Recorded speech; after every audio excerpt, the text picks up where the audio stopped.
Let me start with Charles Schwab. Is it Charles Schwab? No, it's, what's his name? Klaus Schwab. He is the guy who's the head of the Economic Forum for the Davos people. These are the people that are designing our world without you knowing anything about it. Here he is, just a couple of weeks ago, at the Great Narrative Conference. We are in the transition to a completely new world. I think that was one of the conclusions. The world of tomorrow will be different from what we experience today. Oh, the world of tomorrow will be different. Does anybody feel comfortable with that guy with that German accent saying the world of tomorrow will be different? It really is amazing how accents tell you so much. Like, you hear British. Right. You have Matt Ridley on your podcast this weekend. Right. He's great. I love Matt Ridley, but even if he was saying the dumbest things in the world, he'd sound smart saying them. Asked him, I said, are you doing anything on, it was something ridiculously, simple. And he said, no. Why? And I said, because I think I would trust you because of your accent. I think I would believe whatever you said. And now I can only do German. I can't think of an English accent now, but if he was just saying, we put the stuffing in the doll, I'd listen to it forever. Right. And I'd believe everything he said. And the opposite with German. Like, I don't know how, birthday clowns operate in Germany. Happy birthday to you. No. Thank you.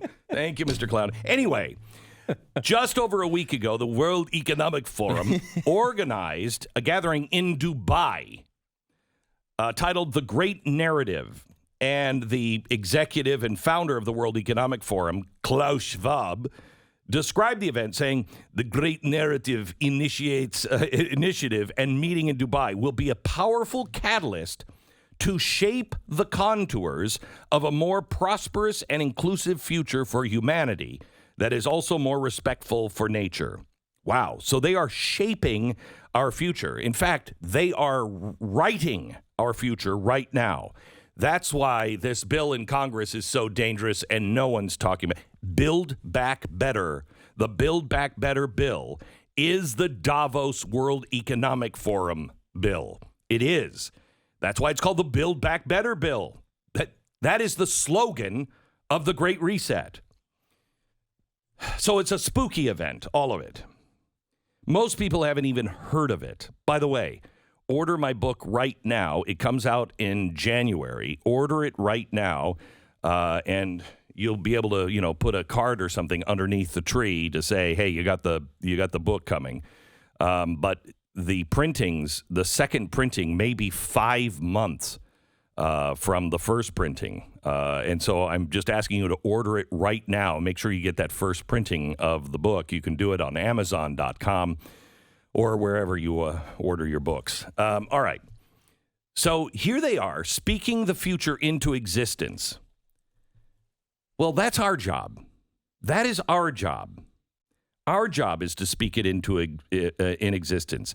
And what they're doing is they're speaking someplace that I don't even understand how people can live in the world that they describe.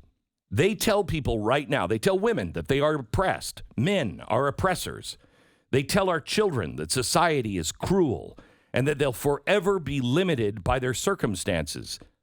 They tell our young people the world is doomed and that to pursue love and family would be naive and foolish.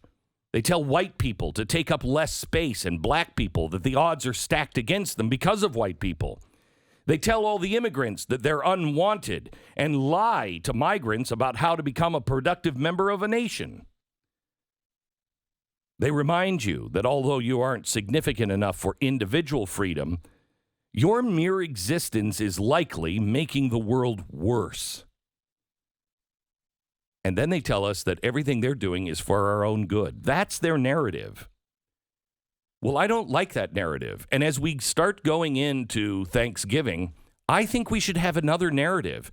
As we gather around our tables, remember that our kids are coming back from college, our families are coming together, and I don't want to be a part of that narrative. And right now, people are looking for a future, a happy future, one that they can trust, Well, I can tell you right now that we have made big mistakes in the past because we haven't been at the table enough.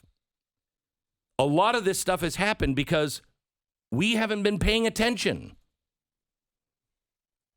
But now is our time. You know, technology promises us that we are going to be able to control our own future and be more free. And we will be more free should we choose. Otherwise, technology is going to be the master of us as opposed to us being the master of technology. And today, literally today, is the day we choose. So think about the people at the Thanksgiving table that are coming to your house. Think about how they are, what they're thinking. They have a choice. They can choose. The future is bleak. People are cruel. The planet is dying. More people have to die to be able to save the planet. We have to live in poverty to save the planet. And what you feel like inside is all you have to guide you in this world. That's a pretty dark picture. Or the world is full of possibilities that people want to be good. They don't always act on that, but they need good examples and they want to be good. And you don't have to lean on only yourself to make decisions. There is a path, and your ancestors took it, and it works. It works. Which one will you choose? We need our own narrative, and our narrative will be better because it has a proven track record. We're not afraid to discuss it and go into details and lift up the hood and say, you know what, that doesn't work anymore. Let's take that out. We just need to learn to tell our story and tell it well. They're not the ones that shape our future. In the future, we will see the ideas, the greatest ideas of the past, realized. If we choose today, all of the greatest dreams of curing cancer, traveling to far distant planets, or even stars will be realized if we choose today. We will bring law and order and real justice back and restore the principles that gave us the Constitution and gave us the greatest story and the greatest advancement of mankind in its history. We went from fire to today. It's a 5,000-year leap. The beginning, we were around campfires. They were around campfires again at the time of Valley Forge. We're not around campfires, and maybe we should be around a few more campfires. This administrative state that is the clunkiness of the 1950s will end. And we will develop a government that derives its power from the people and knows it. We'll see the end of this crazy spending and sneaky bill packing and lies. We will know what our elected officials are doing and we'll hold them accountable because we'll have the technology. Why are they spying on us? Shouldn't we be spying on them? We, not the government, will decide when our schools, our businesses, and our churches are open and when they're closed. And we'll do it responsibly because nobody wants to kill one another. No one wants to be dead from a plague. We're reasonable people. That's why we can trust each other, and we will in the future. When we stop having people in the middle of us lying about each other, we can believe in one another again, and we'll stand up for each other's right to say the things that we think are stupid or misinformed or even harmful. Hey. They have a right to say that. I disagree with it. I don't agree with them at all. But if we want to get along, we have to have all ideas have an equal place at the table. just to be heard. Because that's the way we're going to become thinkers again and do our own homework, and we will. And when we do that, we'll see racism, especially in its sneakiest forms, laid to final rest. And Martin Luther King's dream, it's still alive.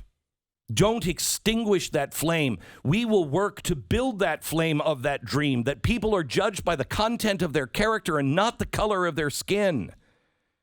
And each adult will teach children who they really are. They're each special in their own way, but you don't necessarily deserve a medal or an award because you're special. You're different. Now work on those. Work on those gifts that you were given. Work on the fault lines in yourself.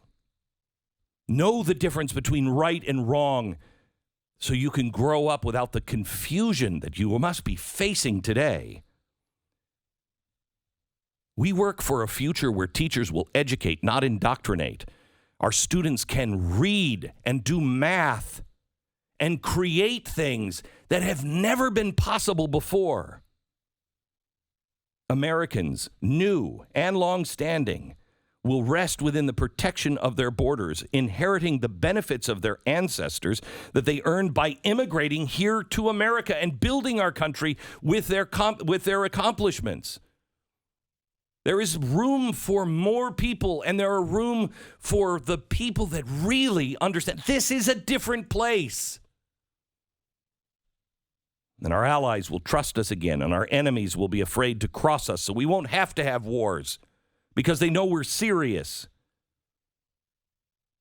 Local businesses will fill our town. Families can stay together. Children will know both of their parents, and single income will support a family again if we choose.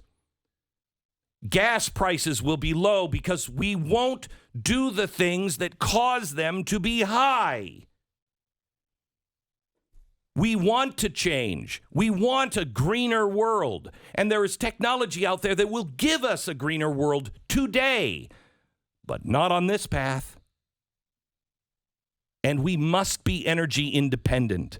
Otherwise, we will always be involved in someone else's war. We work for a world where no one is censored online for what they believe or what they say or what they know to be true. Every American will have the opportunity to work hard and rise above his station. And he'll believe he can do that, and no one can tell him otherwise. And he does it. Together, we will feed the hungry because our communities will be one. We'll live in a world where every child is born. Because our families are together, no one will face death alone. No one will face life alone. People will be defined who they are today and who they can be in the future more than the failings of the past generations. We will know our kids, we'll know our values, we'll know the truth, we'll know ourselves because we know our God. This is the American future. That's the future I choose. Somebody else is trying to write your future, and they always will. They always will, unless you say, hey, that's my future. You are the only one that writes your future in a free country. You write it. Not some people that you've never met halfway across the world. You. Did I leave anything out? If I did, just write it yourself, because you're the only one in charge of your future.